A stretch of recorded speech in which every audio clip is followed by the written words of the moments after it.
Senhor Jesus Cristo, meus irmãos, estou aqui hoje para gravar mais um vídeo para vocês falando sobre a palavra do Senhor. Bom, Deus colocou no meu coração hoje para eu falar sobre uma palavra que, eu estava pesquisando aqui, estava lendo para me encher de Deus, para, contemplar a glória de Deus aqui, para ver o que está escrito na palavra. E aí veio uma curiosidade de um versículo, que é basicamente sobre o endemoniado gadareno, de Lucas, no capítulo 8, do seu versículo 26 ao 39. Bom, o versículo que me chamou a atenção é o que simplesmente diz que o homem estava sentado aos pés de Jesus. E aí as pessoas naquele local, que eram os gadarenos, temeram, porque simplesmente aquele homem era um endemoniado e simplesmente todas as vezes que eles tentavam prender esse endemoniado, ele quebrava os grilhões e cadeias. Você tem ideia do que é quebrar uma barra de ferro com sua própria mão? Porque naquele homem existe tinha uma legião de demônios. Você tem ideia? A legião romana era 6.000 homens. Imagina 6.000 demônios numa pessoa só. Esse homem ele gritava, ele se desesperava, ele gritava, clamava por socorro dia e noite o tempo todo, porque ele não tinha uma ajuda de alguém. Ele estava desesperado porque eram muitos demônios que gritavam na mente dele, que perturbavam ele o dia todo, a vida dele toda. E bom, Jesus, antes de ir nesse local, ele simplesmente falou para os discípulos: entrem no barco que nós vamos para a outra banda da terra, lá na terra dos Gadarenos. E aí Jesus, versículos antes, ele apazigua a tempestade simplesmente porque ele estava dormindo, e os discípulos foram lá e falaram: mestre, a gente vai perecer. Aí Jesus se levanta, acalma, fala para a tempestade, ele repreende a tempestade e fala: homens de pequena fé, por que não creem? Ele fala praticamente assim, que ele fala aqui: e disse-lhes, onde está a vossa fé? E eles, temendo, maravilharam-se, dizendo uns aos outros: quem é este que até aos ventos e à água manda, e lhe obedecem? Bom, falei da outra passagem de Pedro. Mas enfim, aqui como ele diz, onde está a vossa fé? Ou seja, ele estava testando, enquanto ele testava a fé dos discípulos, ele foi ao resgate de uma só pessoa, passou por toda essa tempestade, tudo isso para resgatar somente uma pessoa. Porque para Deus, meus irmãos, não importa se é um que está sofrendo, se é um que está morrendo, se é um que está em aflição, que está em angústia, mas que está precisando de ajuda, Deus vai lá resgatar essa pessoa. Porque aquele homem gritava, aquele homem estava desesperado, pedindo por ajuda, mas ninguém ajudava. Esses grilhões e cadeias representam nossos métodos humanos falhos, porque você não pode consertar algo que é espiritual com algo carnal, não faz sentido. Algo que é espiritual só é consertado espiritualmente. Ou seja, é o mesmo eu dizer que eu só posso consertar um carro com uma chave de fenda e não com algo que é invisível. Porque é óbvio, como é que eu vou consertar a minha vida inteira com métodos humanos, com filosofias humanas, com psicologias humanas, no sentido de não desprezar a psicologia, mas no sentido de se eu só posso fazer isso aqui, senão eu vou morrer. Cara, o princípio, o mandamento, o porquê que nós fomos criados é basicamente para refletirmos imagem, porque a gente é o que a gente contempla. Porque aquele homem estava cheio de demônios. Não se sabe se ele estava em um local cheio de demônios, se ele adorava os outros deuses, mas ele estava cheio de demônios. E o que fez ele ter esse monte de demônios? Algo que provavelmente fez com que ele contemplasse coisas ruins, coisas que não são de boa fama, coisas que realmente não importam, coisas que não são de Deus e que são ruins. Ou seja, nós, meus irmãos, temos que contemplar, assim como esse homem estava sentado aos pés de Jesus, são, em perfeito juízo, vestido. Ou seja, Jesus ele não só deu paz àquele homem no sentido de tirar os demônios, deu paz, deu comida, deu identidade, deu a dignidade, a humanidade de ser vestido, de estar em perfeito juízo e de estar em paz aos pés de Jesus. Ou seja, Jesus Cristo ele não só te dá a salvação da sua alma, ele te dá a salvação do seu ser por completo. O que eu sempre digo, a salvação ela é um processo contínuo, meus irmãos. Ela não é um processo de só lá na frente você vai ser salvo. Porque se fosse assim, por que a gente estaria lendo? Por que a gente estaria simplesmente nos esforçando aqui todos os dias para ler? Porque se fosse somente querer no sentido de eu acredito, todo mundo estava aí nos seus prazeres, fazendo o que quiser. Mas nós temos que ler isso aqui todo dia porque Nós somos o que nós contemplamos. O que é contemplar, meus irmãos? Contemplar é aquilo que você adora, aquilo que você vê, aquilo que você quer ver realmente. Porque quando a gente diz... muitas vezes eu ficava me perguntando como é que eu faço para fazer tal coisa? Como é que eu me pareço com Jesus? Como é que eu faço? Como é que eu vivo como Jesus na prática? Mas a questão, meus irmãos, não é como fazer. A questão é o que você contempla. Como assim o que você contempla? Esse homem provavelmente contemplava coisas muito ruins. Algo que não era bom.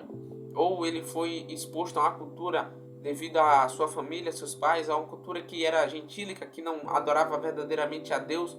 Ou seja, era um povo que não conhecia a Deus. Mas foi conhecido a partir deste homem. E por isso que Deus ele quer fazer um milagre na sua vida, não a partir de milhares de pessoas, mas a partir de uma só, porque só uma que importa. Deus salvou um único homem e esse único homem pregou em toda a cidade dele, em todo aquele local dos Gadarenos. Ou seja, Deus não precisa de uma multidão de pessoas para avivar um mundo, uma nação. Ele só precisa de um, porque só a partir de um que vem o resultado de tudo. Jesus, exemplo disso, ele era só um, mas começou a se juntar com os discípulos, começou a falar, começou a pregar e trouxe a salvação. Muitos dos avivantes que nós conhecemos como Edward, ele era uma pessoa só, mas conseguiu avivar uma nação, meus irmãos. Por isso que nós temos que buscar o avivamento e temos que buscar a Deus de todo o nosso coração. E aí vem aquela questão, como é que eu contemplo? Aí vem, contemplar é basicamente o que você adora, o que você busca no seu dia a dia, o que você quer, o que você admira ser. E bom, muitas vezes estamos contemplando, não essa palavra aqui, mas estamos contemplando uma pessoa, um ídolo, no sentido de não ser um ídolo de adoração a Deus, mas isso é meio até que errado, né? No sentido cristão, de a gente ter um ídolo, uma pessoa que é um ídolo.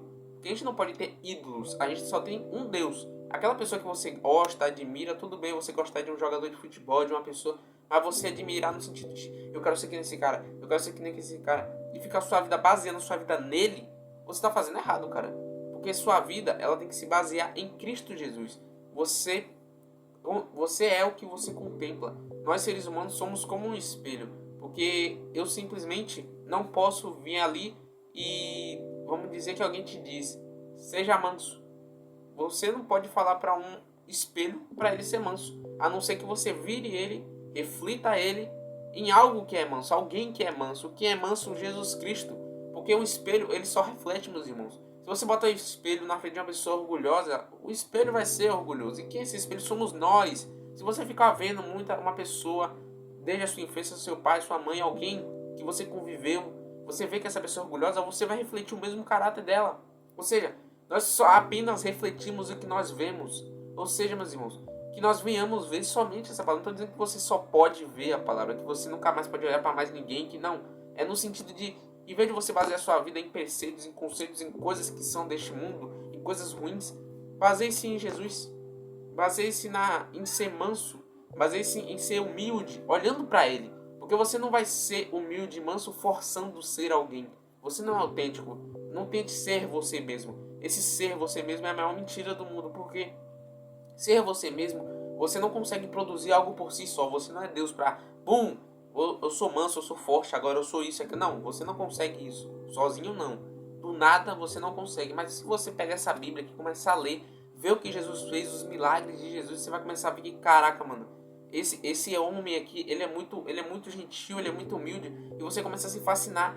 E até anotei de um vídeo aqui que eu vi que me deu inspiração para fazer essa palavra, que é basicamente, no caso, que me inspirou também, o Espírito Santo me inspirou a ler essa palavra para eu estar falando aqui para vocês, que diz bem assim: como copiar Jesus na prática? Primeiro nós contemplamos, lemos a palavra de Deus e começamos a ver a história, começamos a ver Jesus, começamos a enxergar Jesus, contemplar Jesus.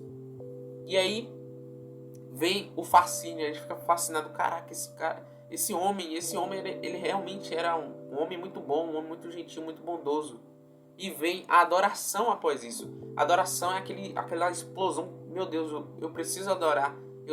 É como algo que vem do Espírito Santo. É o fascínio que provoca a adoração verdadeira e intensificada. E após isso, meus irmãos, vem o que tanto cristãos buscam, mas estão buscando de maneira errada: a transformação. Transformação, meus irmãos, só vem a partir da adoração. E como é que vem a adoração? A partir do fascínio. Como é que vem o fascínio? A partir do contemplamento. Quando você começa a contemplar Cristo de todo o seu coração. Esse homem aqui contemplou Cristo. Ele estava possesso de demônios. Os demônios não queriam que Jesus ficasse ali. Eles até falaram, que ele falou bem assim: peço-te, ele fala, e quando viu Jesus, prostrou-se diante dele, exclamando e dizendo com alta voz: que tenho eu contigo, Jesus, filho do Deus Altíssimo?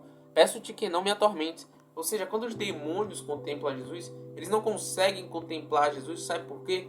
Porque eles simplesmente eram anjos. Anjos, eles foram feitos para servir a Deus. Eles não foram feitos como nós. O dever deles é servir. Mas esses anjos escolheram seguir a Satanás e viraram anjos caídos. Por isso que nós não devemos imitar o diabo. Como assim imitar o diabo? Imitar o diabo no sentido de eu vou contemplar o que é ruim para eu me tornar alguém bom. Qual o sentido disso?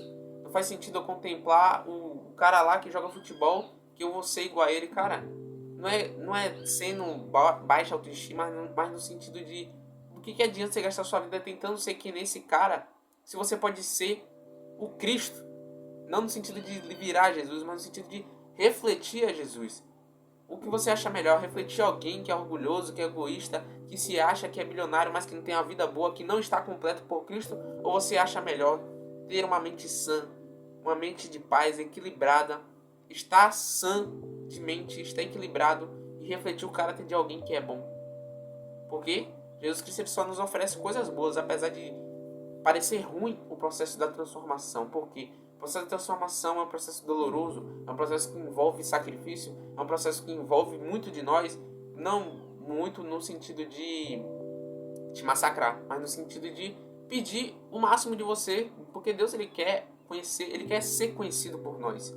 Ele não quer que você simplesmente venha e me adore. Ele quer que você primeiro contemple a mim, esteja fascinado por mim, seja fascinado por mim.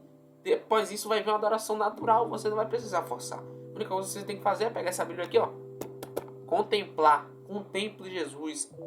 Todo o tempo que você puder, a oportunidade você puder ler, contemple Jesus. Porque esse homem aqui, gadareno, ele pôde contemplar Jesus e se assentou aos pés de Jesus. E o que é estar posicionado aos pés de Jesus? É basicamente você estar em posição de aluno, em posição de servo. E por isso que nós temos que estar em posição de aluno e de servo, olhando para Jesus, fixamente para ele. Porque quando Estevão olhou ao céu, ele olhou fixamente para Jesus. Ou seja, nós temos que estar fixos em Jesus, ficar olhando para ele, não olhar para o lado nem para o outro. Porque Pedro olhou para o lado, olhou para o outro, infelizmente começou a afundar. Porque ele viu a tempestade, viu o vento, ficou com medo e começou a afundar. E a fé dele começou a desfalecer. E por isso nós temos que não olhar para as tempestades, começa a olhar para Jesus. Mesmo que tudo esteja um caos, se estiver com medo, ansioso, começa a clamar Jesus, Jesus, Jesus, Jesus. Começa a olhar para ele, começa a ver ele nessa palavra linda aqui, nessa escritura, meus irmãos. Vocês vão conseguir ver que Jesus ele nunca te abandonou e que ele sempre esteve com você. E você vai começar a refletir o caráter de Cristo naturalmente quando você começar a contemplar isso aqui. E bom, essa foi a palavra que Deus colocou no meu coração. E Deus abençoe a vida de vocês.